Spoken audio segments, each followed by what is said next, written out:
Hello, everybody. Welcome back.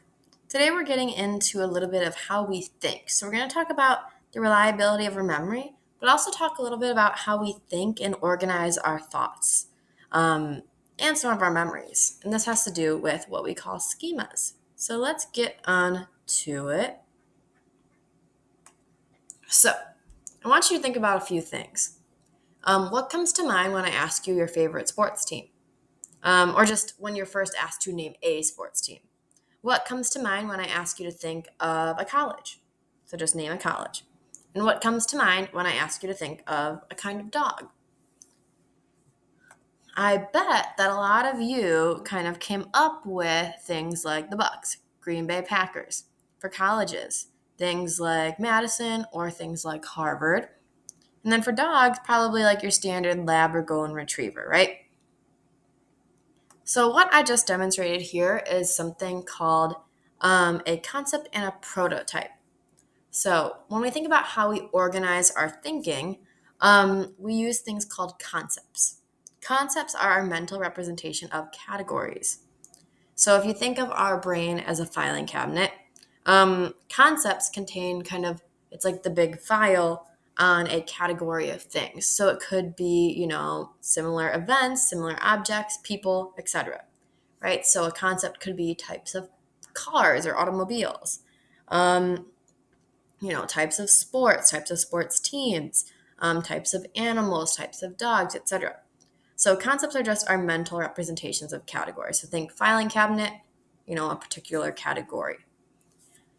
Then we have prototypes. So prototype is what would be the image that represents the file cabinet, kind of. So like your mental image of a best example of a category. So if you had the category of dogs, you'd probably put like a lab or a golden retriever on it because that's just kind of what we think of as like the standard of a dog, like the quintessential dog.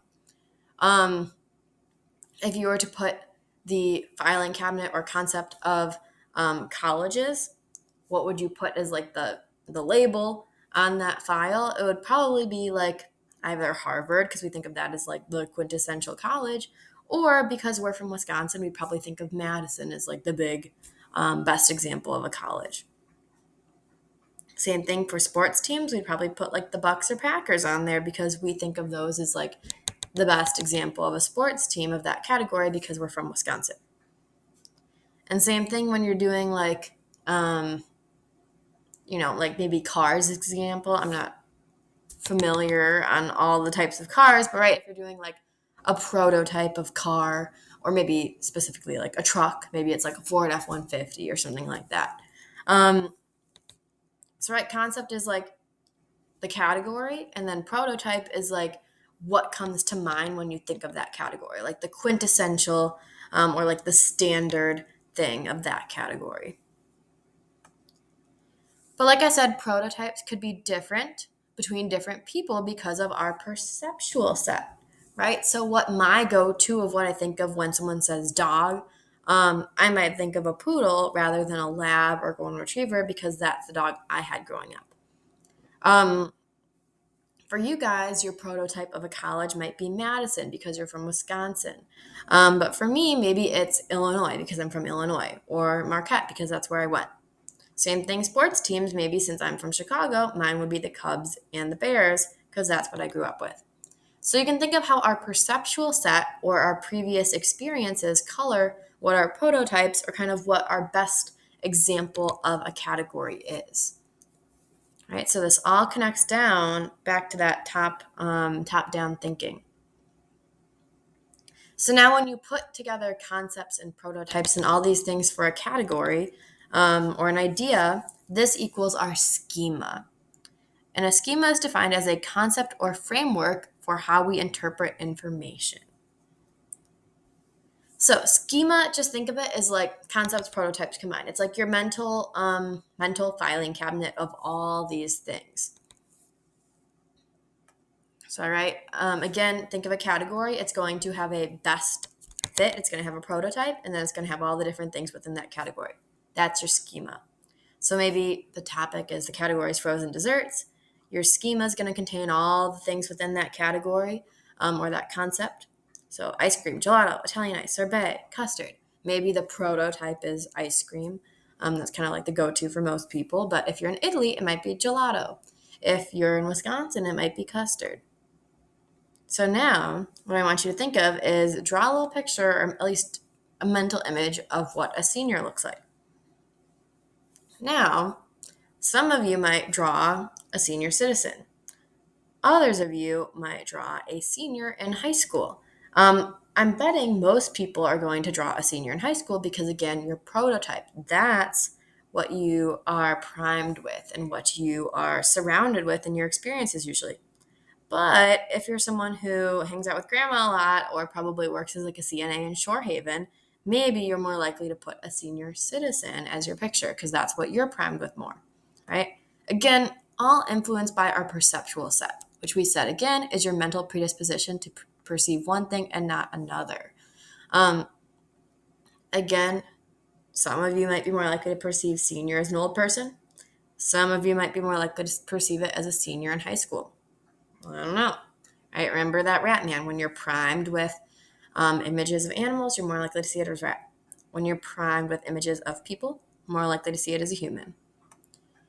And again, this all connects back to top-down processing, right? It's all connected to your previous experiences.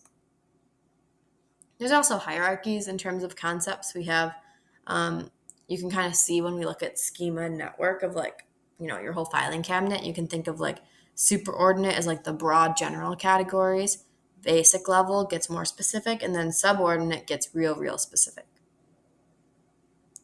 All right, because again, here's maybe this is your superordinate for frozen desserts, then you get subordinate into ice cream, then you get, or basic level ice cream, and then subordinate into, your specific types of ice cream.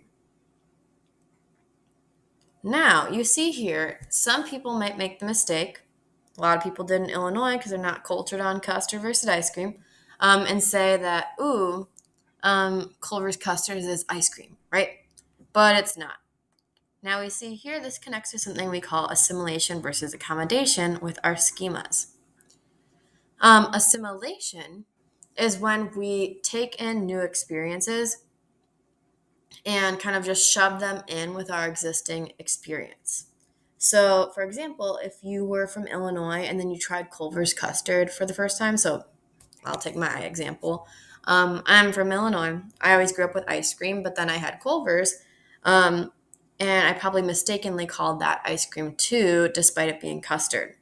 Assimilation would be if I just kept on calling it ice cream and didn't adjust my schema, my category of ice cream to reflect this new understanding or new information coming in. But accommodation is when you adapt your current understandings or schemas to incorporate new information. So this would be if I tried custard for the first time and then learned that, it's not ice cream, it's a separate thing. Custard's unique, it's made with eggs, etc. Another famous example that you typically use is like little kids go through assimilation much more than accommodation as they're learning words. So they might call everything, all dogs, a puppy, even though they're not all puppies. Or they might accidentally call, different animals like a cat or a dog, even though they're not. Like they might call like a raccoon a cat, or they might call a squirrel a cat or something like that. That's assimilation.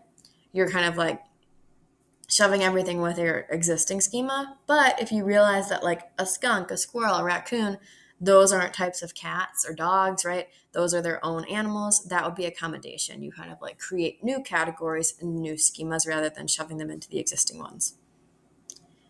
So you guys can try your own. Now, we're going to connect this. It might not sound connected at first, but we're going to connect this to the reliability of our memory. So thinking about how reliable and accurate our memory is. Do we have a picture-perfect memory, or is a lot of it clouded and not really that accurate at all? So this is what we're going to switch on. So I'm going to show you a video here. I'm going to watch it real quick. If it plays, let's see.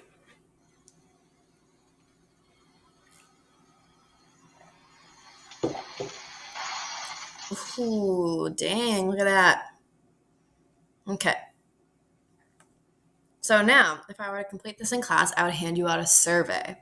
But this video connects to one of the most famous studies in psychology on the reliability of memory.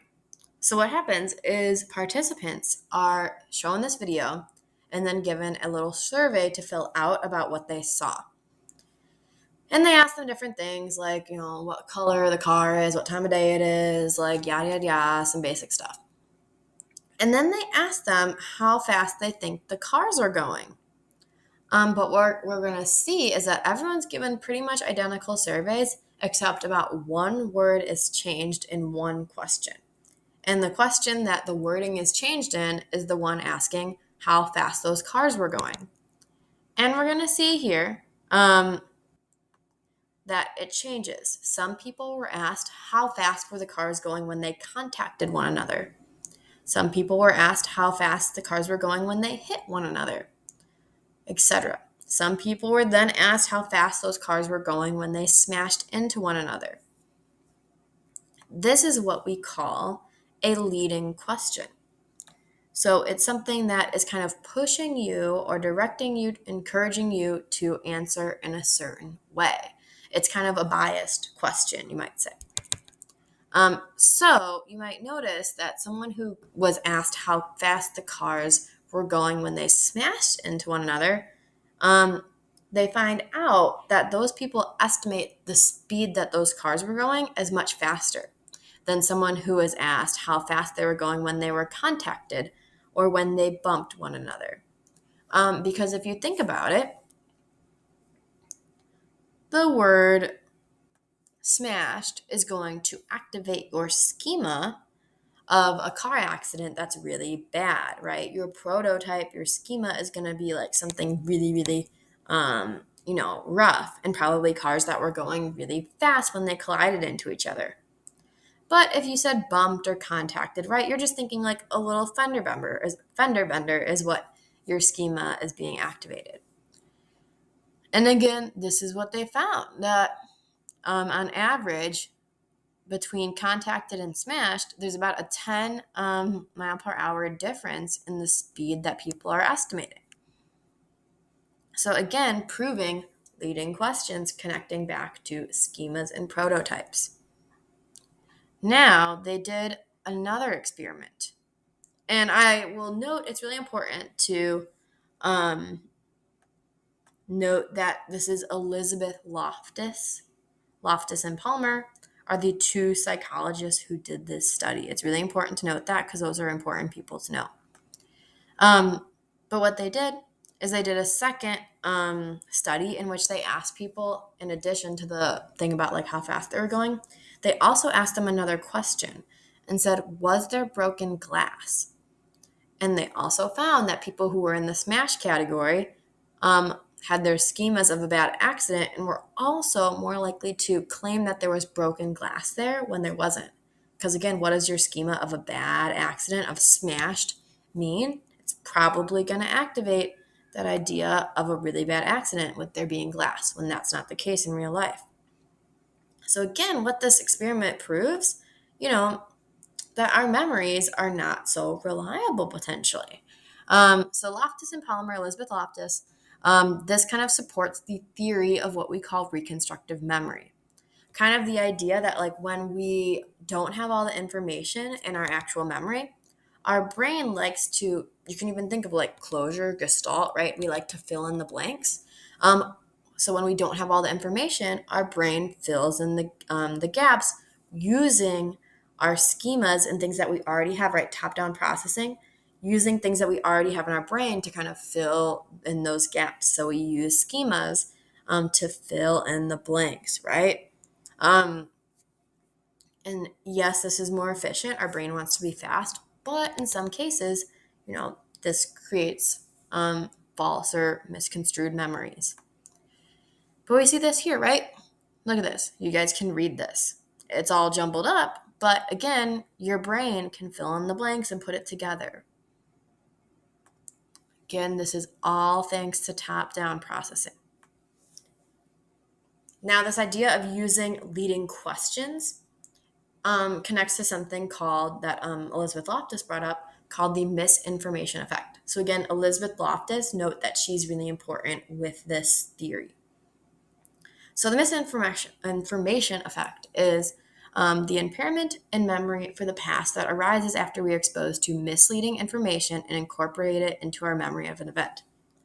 So misinformation effect directly connects to this idea of the leading questions, because we know that those leading questions, whether you were given smashed or contacted or bumped, is going to change your image and your memory and perception of that event, right? Misinformation effect. You were given misleading, leading questions that were biased, kind of framing the event in a certain way. And that's going to influence how you remember and think about that event. Misinformation effect. Right? Same thing. We see this all the time in that like police officers and people who are doing interrogations and things need to be really careful with how they are, saying things if they're trying to interrogate or question someone or whatever, and eyewitnesses and stuff. They have to be really careful that they're not using leading questions that are kind of going to, make you think one way or another. So, for example, if I was on Marquette's campus and I saw someone, do a robbery, and they asked me, did you see the man wearing a Marquette hat versus did you see a man wearing a Marquette hat? Again, that's an example of leading question. When they say the, it sounds very definitive, like there was most certainly a man there wearing a Marquette hat. Versus, did you see a man wearing a Marquette hat? Maybe there was someone there, maybe there wasn't, right? It's kind of the same thing as smash versus contacted. So what we see here is originally she's really groundbreaking, because originally people think you experience something, it goes in your long-term memory, and then if someone asks you about it again, you're gonna give an accurate recreation of what it was that you experienced. So report out accurately. What Loftus adds is something new, right? So we have the experience, it goes in our long-term memory, but misinformation effect, we can integrate new information into that memory, right? That memory isn't like locked away per se. It's in long-term memory, but like it's not locked to the point where we can kind of keep adding things in. So if you, for example, witness a murder or something or a crime, and then you were asked to be the eyewitness of that and come in for questioning, if you had already seen a police report or saw like something in the newspaper about it, that information could have gone into your long-term memory and changed that actual memory you had. And now you might not give an accurate eyewitness testimony.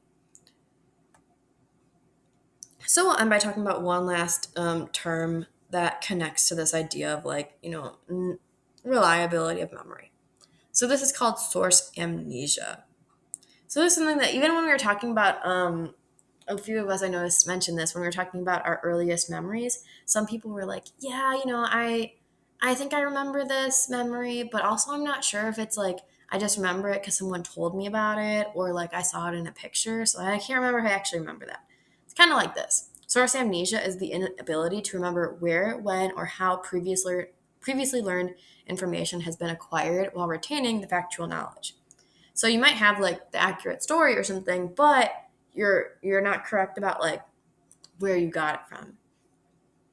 So this is something that happens when people like plagiarize music and things. Is like they might think they had like a melody or a beat or something that they came up with that on their own, but it might actually be that they heard that before, forgot where they heard it from, thought it was theirs. So kind of like a almost innocent way of that happening. But another example could be that you remember a story about being little, but it actually was like a story about your sister or something like that, right? So it's like things where you have this memory, and it's a correct memory of something that happened, but you actually, the source of where you got it from is not where you thought it was initially. I have a story of my cousin having this happen. Um, we never let it go for her. My aunt had gotten my cousin like a picture frame or something along, like, at least 5 years before this at this point. And she had it in her room, just on her dresser. And I guess it had been there so long, and she just thought, came to think that this was her as a baby, the photo that was in the frame. It turns out it was just a stock photo. It was a stock baby. And it was a while back, she posts like a throwback Thursday thing, And it's her as a baby, but it's not her. Because I'm like 5 years older than her, 4 years older than her. And I remember what she looks like a baby. And I'm like, Mom, Grandma, look at this. That's not Annie, right? And they're like, no, that's not Annie at all. Um, and it turns out she just was convinced that the stock photo was her. Right, so source amnesia. She couldn't remember where, right, she had the right thing, the baby, but it's not her. She had the wrong information about the source of where this came from. So there you have it. Reliability of memory. Again, this is all connected to schemas, connects back to your perceptual set and top-down processing. All right.